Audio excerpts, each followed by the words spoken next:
حضرت مالک بن دینار رحمۃ اللہ علیہ ایک مرتبہ قبرستان کے پاس سے گزرے تو آپ نے دیکھا کہ لوگ مردے کو دفن کر رہے ہیں۔ آپ رحمۃ اللہ علیہ ان کے پاس کھڑے ہو گئے۔ جب مردے کو قبر میں رکھا گیا، حضرت مالک بن دینار رحمۃ اللہ علیہ نے قبر کی طرف اندر جھانک کر دیکھا۔ آپ زاروں قطار رونا شروع کر دیتے ہیں اور اتنا روئے کہ آپ روتے روتے بے ہوش ہو گئے۔ لوگوں نے اس میت کو دفن کیا،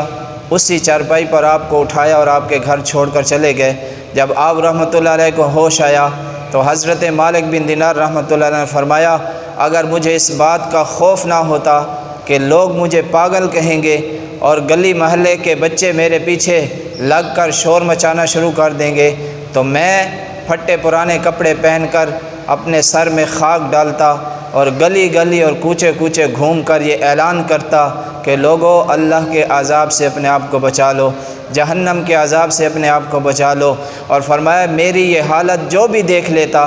وہ اللہ کی نافرمانی سے سچی توبہ کر لیتا۔ آپ رحمۃ اللہ علیہ کے جب وصال کا وقت قریب آیا، اپنے شاگردوں کو بلایا اور فرمایا، جو میں نے تمہیں علم دین پڑھایا ہے اس کا حق ادا کرنا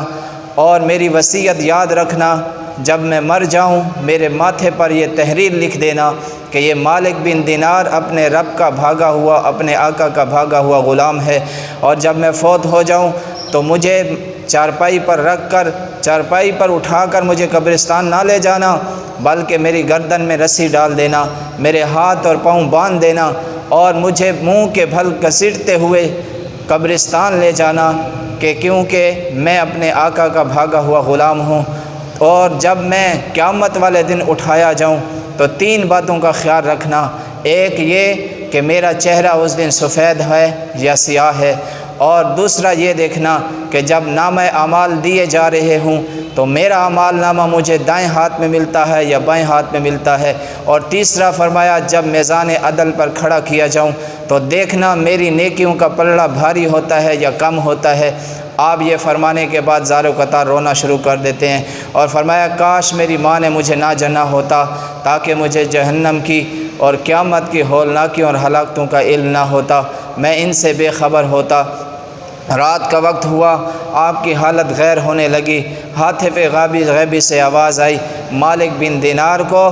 قیامت کی ہولناکیوں اور ہلاکتوں سے امان دے دی گئی۔ آپ کے شاگرد نے جب یہ غیبی آواز سنی دوڑ کر آپ کی خدمت میں حاضر ہوا۔ کیا دیکھتا ہے، حضرت مالک بن دینار رحمۃ اللہ علیہ کی زبان پر کلمہ شہادت جاری ہے۔ آپ نے کلمہ شہادت کی انگلی آسمان کی طرف اٹھائی ہوئی ہے، اور آخری کلمات جو اب آپ کی زبان سے نکلے وہ یہ تھے کہ آپ لا الہ الا اللہ محمد الرسول اللہ پڑھ کر دنیا سے رخصت ہو گئے۔ تو اللہ والوں کی شان یہ ہے کہ جو اپنے رب کی رضا کی خاطر اپنی زندگی کا ہر لمحہ گزارتے ہیں، لیکن ان کو ہر وقت یہ خوف لگا رہتا ہے کہیں ہم سے کوئی ایسی حرکت سرزد نہ ہو جائے جس کے ذریعے ہمارا مالک ہم سے ناراض ہو جائے۔ تو ہمیں بھی چاہیے کہ ہم اپنی زندگی اللہ رسول کی اطاعت میں بسر کریں تاکہ مالک کائنات دنیا اور آخرت کی عزت عطا فرمائے۔